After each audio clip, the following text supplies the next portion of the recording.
All right, everybody, welcome back to another episode of Dids in the Dugout. This is mine and Chad and Hitch's weekly appearance here on the show. Appreciate them joining me. Just like every single week that we are brought to y'all by Rhythm, the best sports gambling handicapping app there is out there. They are backed by AI data. They have player props for NBA, college basketball still going on, so you get totals and lines with that. They actually hit a pretty good money line earlier this week, calling the Mississippi Valley State upset for their first win of the year. Cashed around 460, if I believe, plus 460 there. So they find ways to give you edges on all games, big or small. They cover every single college basketball team, all 200 or 300, however many there is of those. And then NBA is obviously going on. Then you get NFL and college football later. They have NFL player props as well. So y'all go check them out. Download the app, RITHMM in the App Store. Sign up, and when you sign up now, you get 14 days free to try them out. So y'all go check them out and make yourself some money. Hitch, Chad, how y'all doing today, guys? Good. Great. Had to buy a new washing machine yesterday, so hurting on that. Okay. Actually move out. I'm going to pause for editing on that. No, yeah. So yeah, it was real fun dropping that much money for a washing machine. That my son's happy, so that's good. Rashad's real pleased. He's good. Real pleased a new washing machine. So I mean, if anything, you could have sold some of them bags behind you to kind of recoup some of the money. Surely she can't carry all of those at one time, right? Jesus Christ, she's really taking some grenades here today. Yeah. She doesn't listen, but I'll make sure and let her know. You do that. All right, guys. Well, we will go ahead and dive in. Before we get into baseball today, though, there were a couple things I wanted to mention.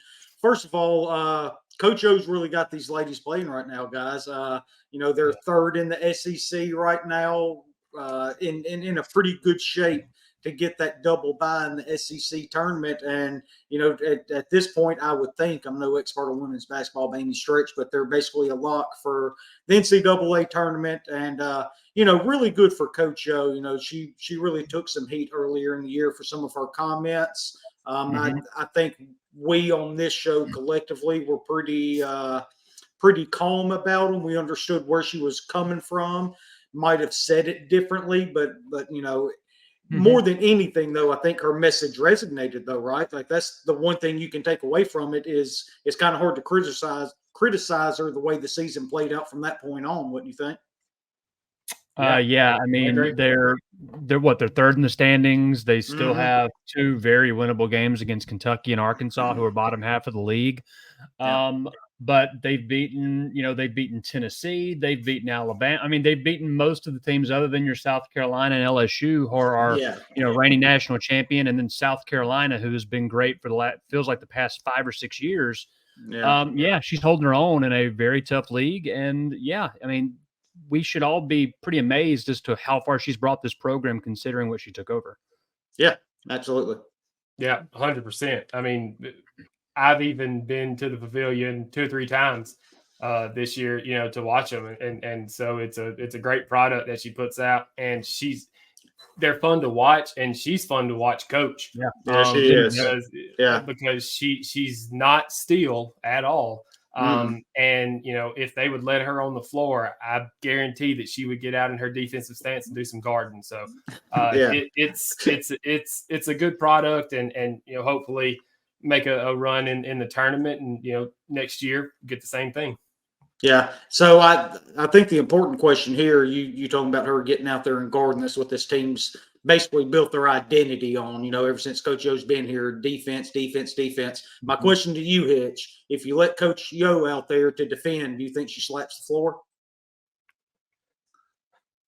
She doesn't. No, she doesn't. She's got way more class than that. That's what it is.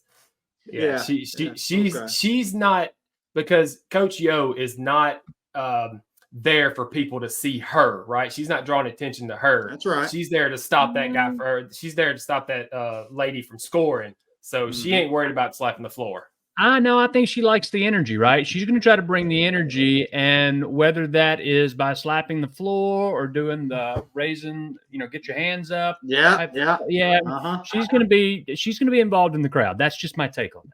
I kind of tend to side with Chad on this one. Yeah, I kind of get that vibe as well. So, but anyway, great job by Coach O. All right, Coach O, you heard. So you tell us what you'd do. Yeah. So when you watch this, Coach O, I know you are a regular listener. Friend of the show. Yeah. Friend of the show. Absolutely.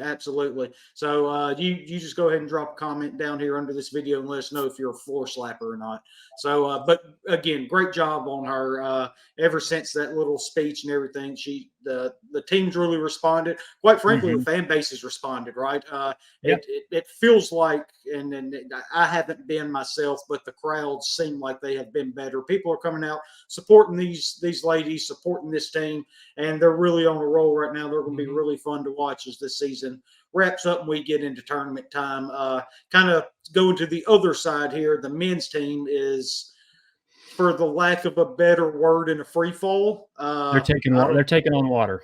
Yeah, there's no doubt about that. Full disclosure, we are recording this on Wednesday at just after 5 o'clock. So the Alabama game has not happened yet. Everything we say may not matter by the time y'all even get to listen to this. But I feel pretty confident in saying that if the men's team is going to make a run to the NCAA tournament, it has to start with this Alabama game, and they have to win now, right?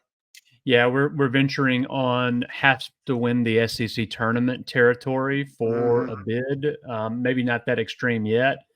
And even if we win at least 2 games. Yeah, and even a win tonight does not guarantee a place in the tournament, just because of what their schedule or what their resume is up to this point. So yes, it's a must-win to even consider, getting an automatic. An at-large bid, an at-large bid to the tournament.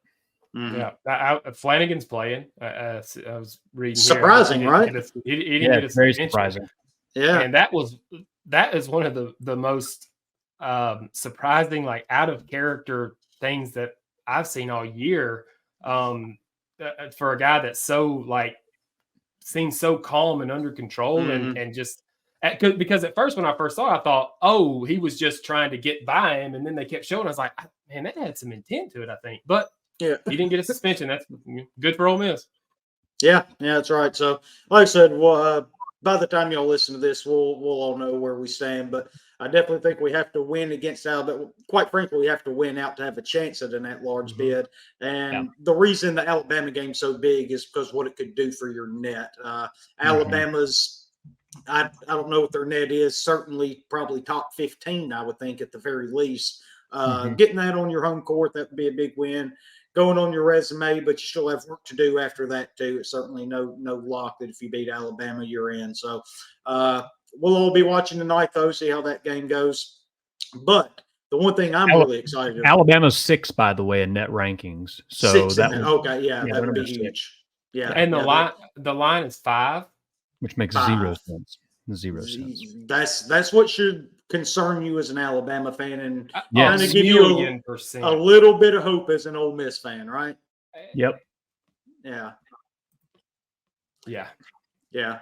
I remember Hitch texting a few days ago that if that line's under 10, hammer it. Yeah, but that was before I thought that it actually would be under 10. Now I'm looking at it going like, wait, what do they know? I'm thinking on the Rebels. Yeah, right. Yeah, I don't get it either, but hopefully Rebels pull one out, extend the season. Yeah. It's been a lot of fun watching the basketball team. Oh yeah, up to this point, I don't want them to lose. Like, I don't want the basketball season to be over. Like, I've had a lot of fun watching them this year. It's been great. Yeah, and I'll continue watching them and until it's over. It's not over yet, so hopefully Rebels pull one out tonight against Alabama, and then we can dive into it a little bit more next week about what the road looks like if they're able to win these next 2 games. So, but I'll tell you something that has been really fun, and that's watching the Ole Miss baseball team here the last several games. This offense has absolutely come alive. Will Furnace, Jackson Ross, my God, has hit everything in sight, right? But Groff, Leger, they're still doing what they were doing earlier in the year. Leger has taken a jump from year to year that you don't see very often, right? I mean, he's doing all the things he did last year as far as not striking out, making contact, but now that contact's a hell of a lot louder than it was last year. Yeah, I think he struck out one time already this year. Coming into today's game or Wednesday's game against Missouri State, he struck out once. He's hitting 385. Yeah. That's going to get a lot done for you as a team. Yeah. And we talked about it, Dids, like, I don't know, last year or something when we were looking at the transfers coming in and we got to looking at Leger, and I think he struck out 12 times all of last year. Yeah. And then we got to looking, but his average wasn't great. And I remember us saying is like that is a recipe for success, right? No strikeouts, putting the ball in play, and eventually they will. And this year, you know, whether it is that he's hitting them in different places or he's hitting them with more violence, whatever you want to call it, velocity. Yeah. They are finding holes, and man, it doesn't matter if he's in the 2-hole, the 3-hole, the 5-hole, the leadoff spot. Everywhere that Mike's put him in the lineup, he's hit. He hits. So that's just what he does. Yeah.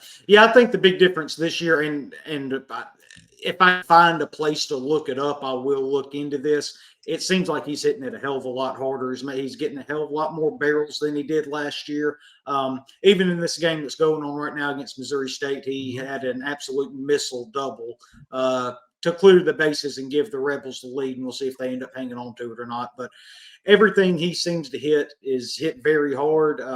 Hopefully we can find something to back that up, but I feel pretty confident in that. But also, like you said, when you make as much contact as he does, you're going to find holes, right? You're not going to hit in the 250s, 260s, whatever he ended up hitting last year, when you strike out as little as he did. And he's just carried that over into this year, making a hell of a lot of contact, and now they're finding holes. What's amazing about him, it's amazing how many 2-strike counts he's in. It is. Yeah. He's it's very not patient. Strike out as much as he does. I mean, he'll be 1-0-2, 1-2 almost every count. And then, you know, doesn't strike out. It's really impressive. It's incredible. Yeah. So, y'all have watched a lot more of the team than I have. What did y'all see? So obviously we had the split against Hawaii. We lost midweek game last week, and then we lose the first one to High Point on Friday. Then you see the explosion that comes this past weekend. What did y'all think was the biggest difference in that 3-game losing streak and then coming out of that funk over the weekend? Yeah, for me, it's pretty easy. There's a lot of walks by our pitchers that are putting the pitchers in bad spots, and then behind them, the defense letting them down as well. There was a bunch of walks, a bunch of errors. If you do that, you're going to give up a bunch of runs, and you're basically behind the 8 ball right from the jump as an offense, right?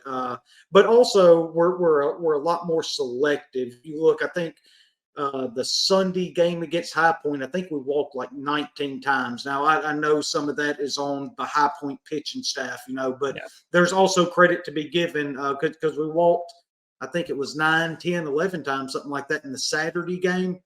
We're a lot more selective. We're not chasing. We're not out there hunting hits. We're taking what's coming to us. And when we're putting a swing on, we're putting a really good swing on it too. That's the thing. We're not rolling over as many pitches. And look, me and Hitch talked about it a good bit leading into, I guess it was on last week's show, leading into last weekend.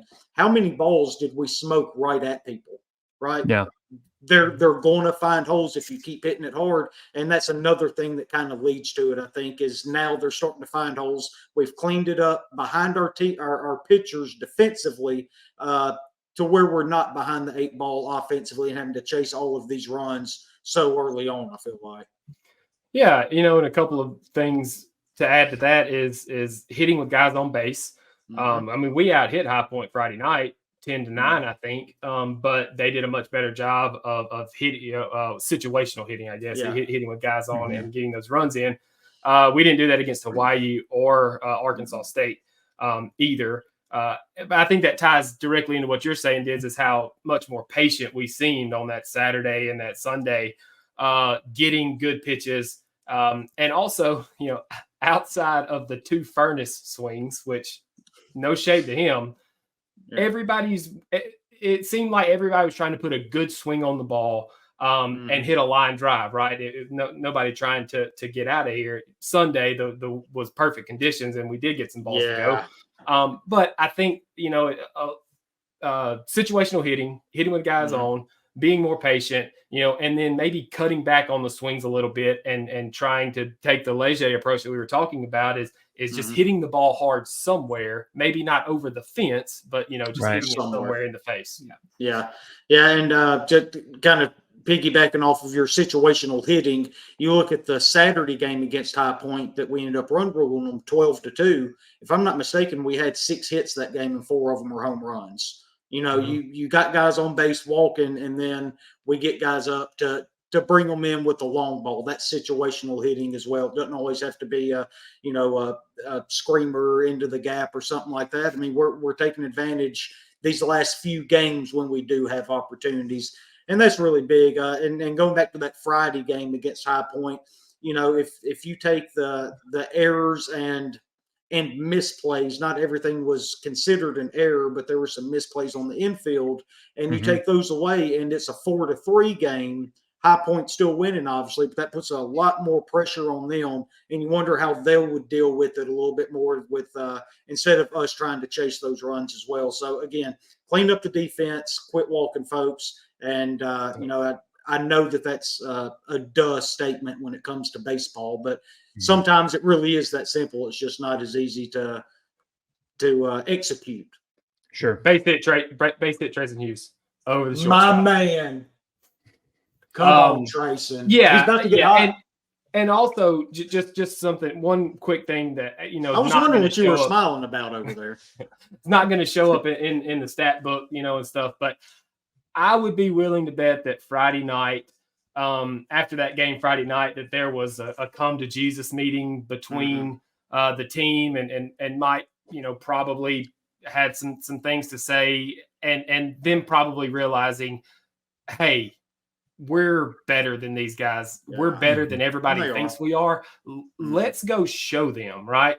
And they had that monkey on their back and come out Saturday and rip that thing off, and then Sunday they hit it over the fence. So it was a good showing, those 2 games, and I think that watching this game tonight is we're hitting the ball, we're scoring runs, and we're looking like a really good baseball team with a really good baseball team coming into town this weekend. Yeah, no kidding. That's kind of the thing. We get Iowa coming into town. Before I get to Iowa real quick, I do want to touch on Wes Mendez, his start on Tuesday, the freshman for Ole Miss, the lefty. Huge upsides, got really good stuff. I thought he pitched really well overall. He did give up 2 home runs to lead off the second and third innings, I think it was. I was really impressed the way he bounced back after those home runs, come back, got 3 straight outs in each occasion to not further the damage there. And I think that shows a good bit of growth and composure out there on the mound, because when you get out there and you get hit in the mouth with the leadoff hitter, it's easy to let things unravel as a freshman there. I thought that was really impressive from him. So that was really good stuff from Wes there on Tuesday night, I thought. Yeah, and 11 strikeouts and 8 innings pitched for the season, right? So he's looking like he's averaging over a strikeout per inning. Walks are a little concerning, but that's kind of the theme with the pitching staff, right? Yeah. And the thing with it is the strike zone is so tight, man. Like there's so many strikes or balls that I would call strikes just looking at them on TV. And if I was behind the plate, I'm sure I'd think the same thing. But, this kind of started last year. It's an adjustment we all have to make, players included. No excuse. Everybody's going through it. It's just wild how tight the strike zone is. But, it just is what it is right now. But, yeah, kind of jump into Iowa real quick, though. A really good Big Ten team. A team that has struggled a little bit coming into Oxford. They're 4-4 right now. Now, they had leads against Auburn and Virginia, and their bullpens blew both of them. Okay, so that's I'll be talking to Kyle Huseman later on tonight, and we're going to dive into that a little bit. So if you want a more in-depth perspective on Iowa. He covers the Iowa baseball team for On 3. So once y'all get done watching this, hop over and watch that. And he'll have a lot better perspective on this team than obviously any of us three will. We don't follow Iowa super close, but they pitch it really well though from a starter standpoint, Friday through Sunday. Brody Brecht might be the best pitcher we see all year. He's got electric stuff. Now his thing is containing it though. He walks a bunch of guys. He's walked 10 and 10 in the third, and if I'm not mistaken, has a hit batter as well to go with it. But he can run that sucker up 101, 102 miles an hour, and that's enough to get your attention in the batter's box, especially when you don't know where the hell it's going. Yeah, he's definitely a strikeout guy. Yeah, What's 086, 22 strikeouts in 10 innings. Yeah, he's I just would say he's definitely a strikeout guy.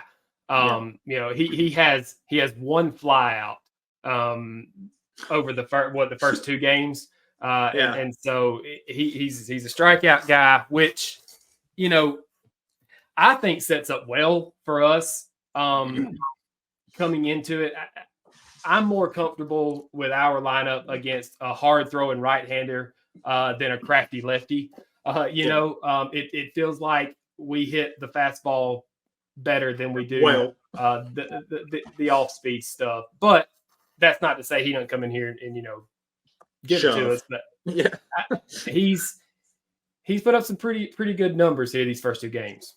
Yeah, and that's one thing I'm interested in. I talked to Stephen Willis earlier, and that was one of his questions, how this lineup would handle velocity.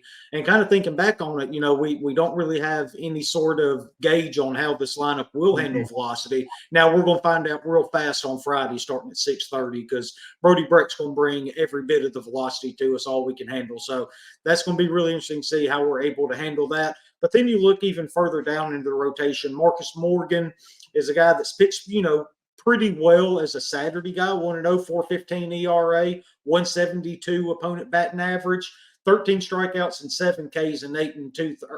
13 strikeouts, 7 walks in 8 2/3 innings. Again, walks being a problem for him. That kind of seems to be the theme of this staff until you get in to Sunday with Cade Obermuller, who is not allowed to run so far this year. 13 strikeouts, 4 walks in 9 innings. But even though he's only walked 4, he's hit 4. So he's still, wild. And in that sense, I think the big thing with Ole Miss this weekend, we got to really work count, settle on one pitch, not chase the breaking ball, right? Sit on the fastball. If you see it spin and spit on it, hit the fastball, and try to raise these pitch counts to get to these bullpens.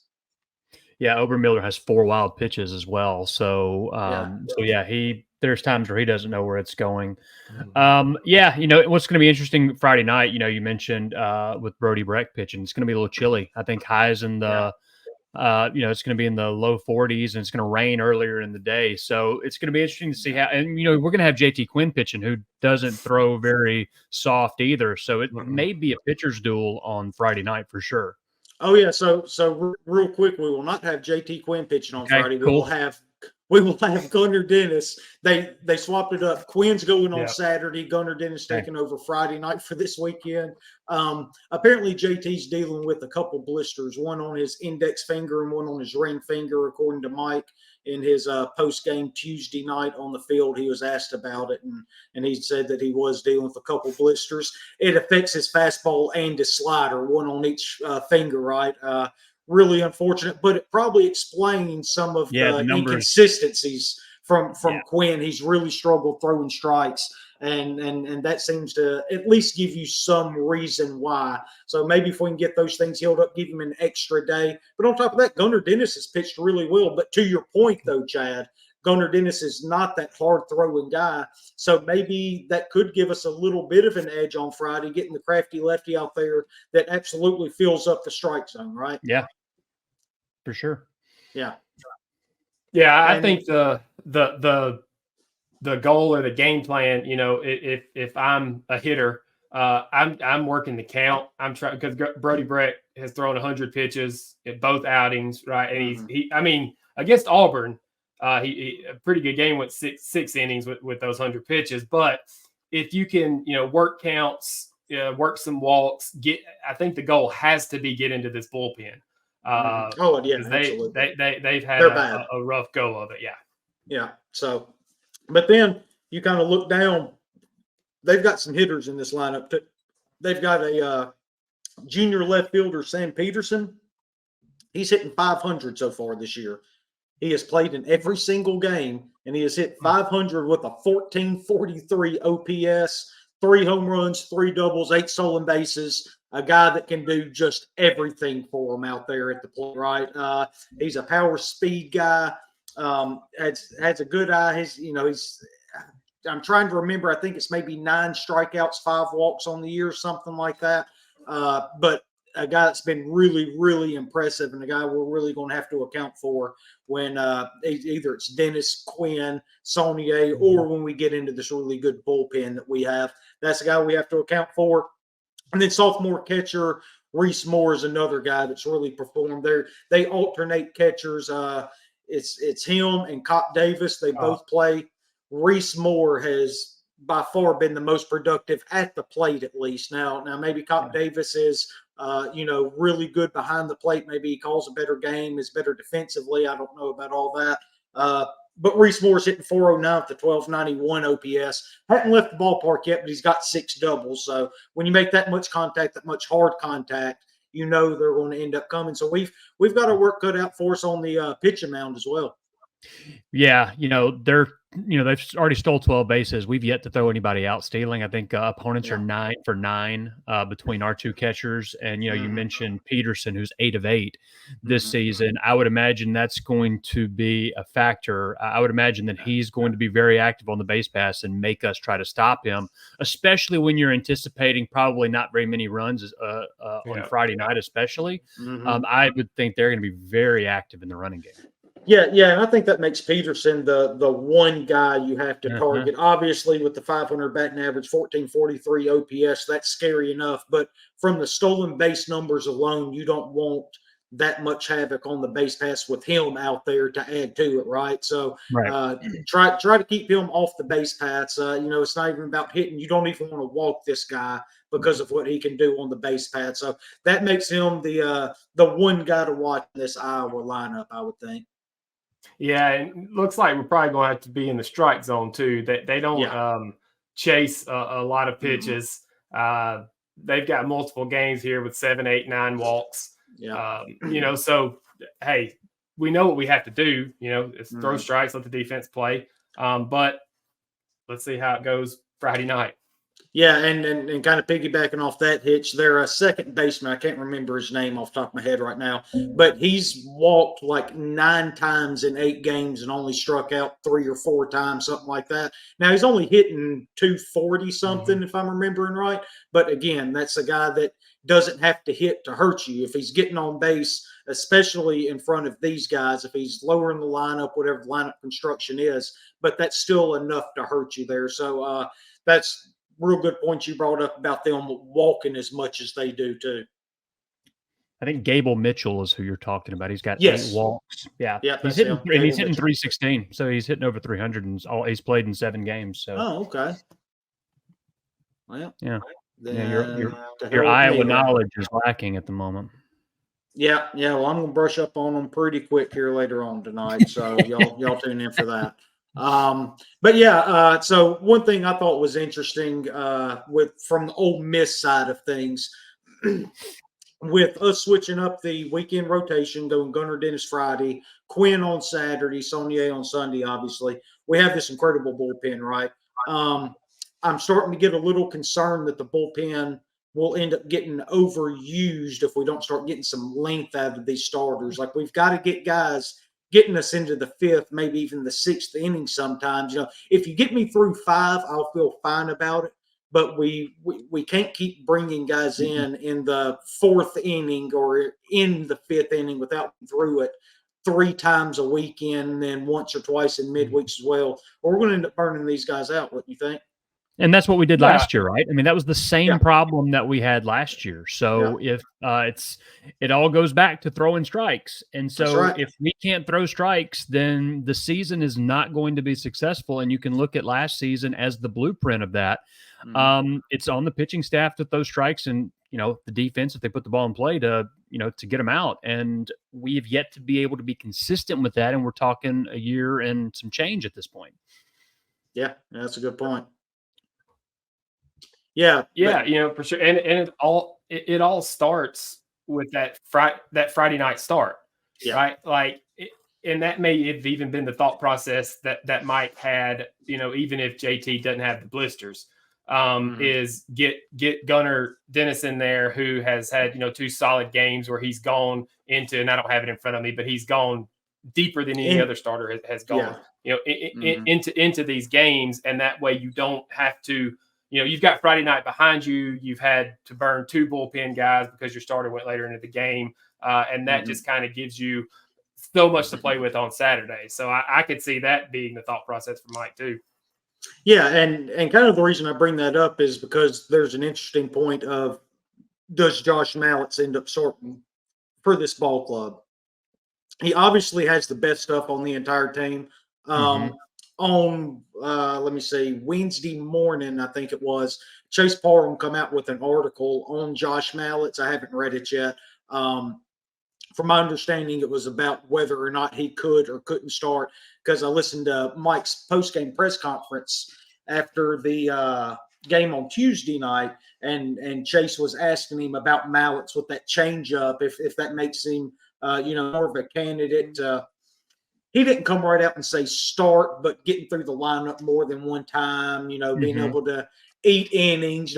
He kind of got there softly with Mike instead of saying, is he a candidate just come out there and start? And Mike was saying that, it reminds him a lot of like Biddle and who was the other one he mentioned? He mentioned another pitcher, and he said Mallitz reminds him of those guys because he can come in and it's not a one-time through the order thing because of how dominant his stuff can be. And then Chase at the very end goes, well, yeah, Mike, but those guys ended up being starters. And then Mike just kind of went, oh, okay, whatever, and then just walked off, So I think it's an interesting thought, though, because Mallitz undoubtedly has the best stuff on the team. I don't think anybody would argue that.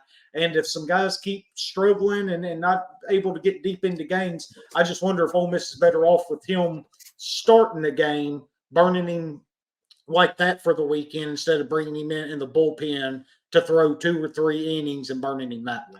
Well, but one thing you have to think about is a guy that has that type of stuff. How effective is it when you ask him to add more innings, right? Because usually when you have a reliever coming in, especially if they throw hard, they're able to use all of that in the short amount of time that they're going to pitch.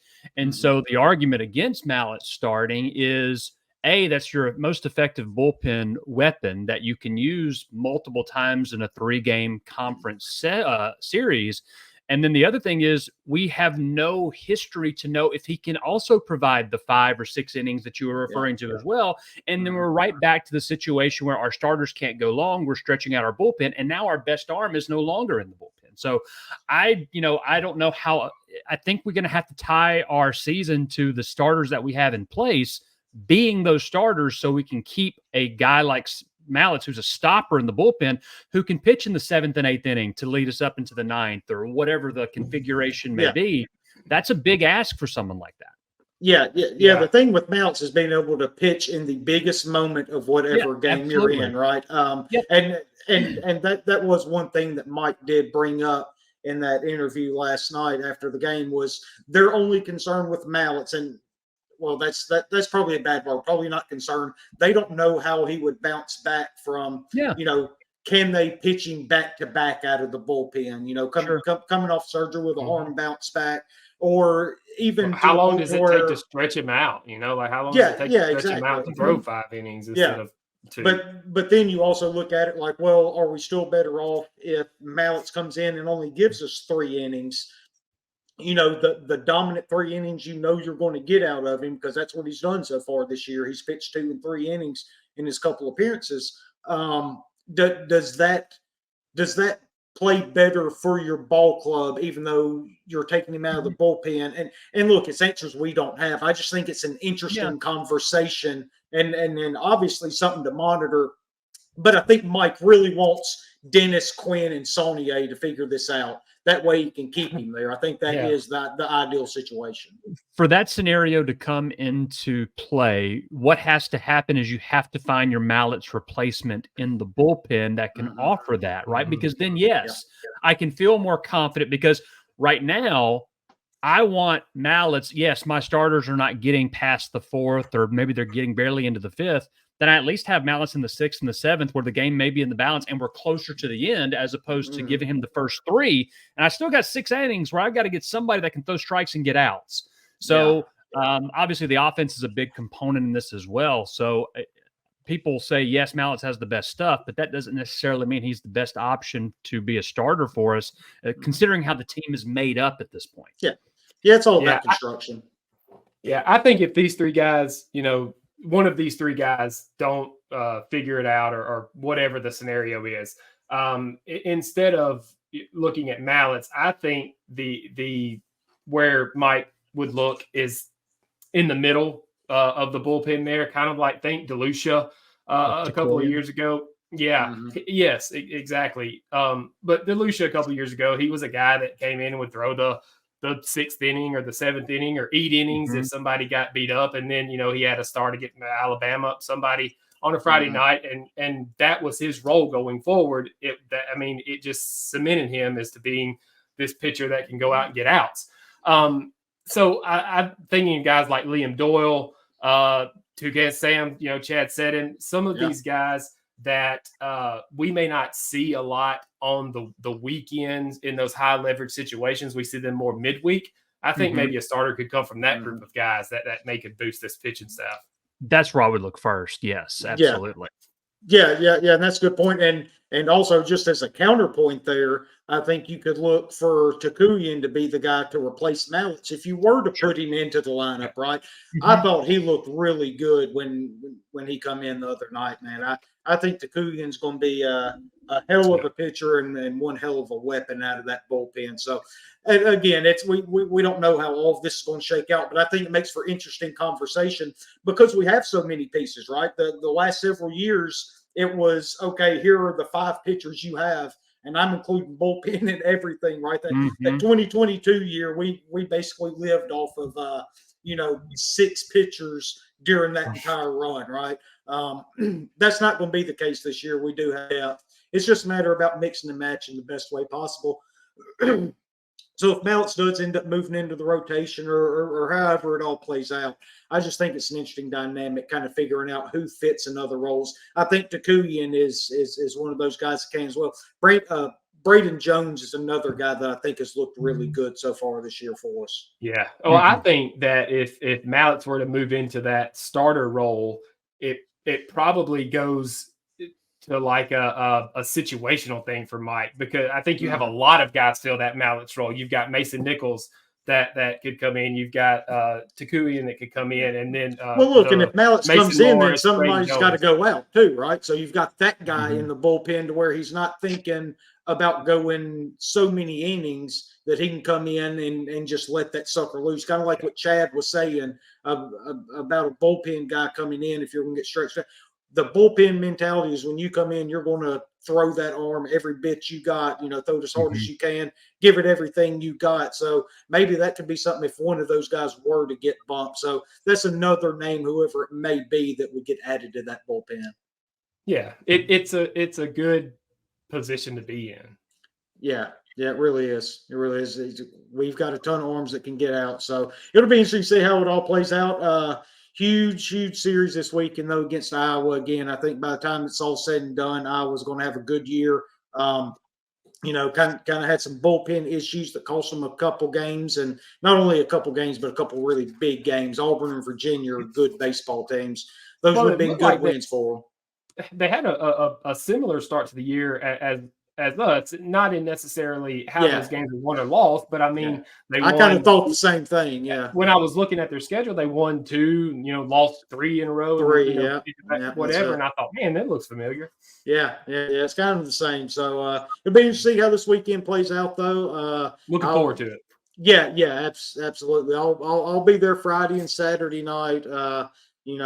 Really hoping that rain holds off for us Friday. Chad said it's going to rain earlier in the day, so I'll trust my meteorologist on that one. And so hopefully I just have to deal with some cold weather, and I can probably handle that. That ain't going to be that big of a deal. So, but yeah, big series. If y'all are around, get to Swayze, get out, support this team. I really feel like they've turned it around. The offense is clicking, and everything's kind of falling in place after that. So just throw more strikes from a pitching staff, and everything's going to work out because we got enough arms to have their backs if they don't have it that night. So throw strikes, keep scoring runs. I'm a baseball genius. I just figured out the entire game of baseball in like 5 seconds for you. So don't commit errors and hit. Speaking of bullpen arms, Austin Simmons in today's game, he's thrown 2 innings with 3 strikeouts. So that's another guy that, who knows, could be one of those X factors coming out of the bullpen for you. Yeah, I know. I keep y'all see my eyes keep glancing over to my phone because I'm turning my whole head over. I'm watching in the background, and he froze a guy in the previous inning. The guy just dropped his head and started walking back to the dugout. Like he fooled in there.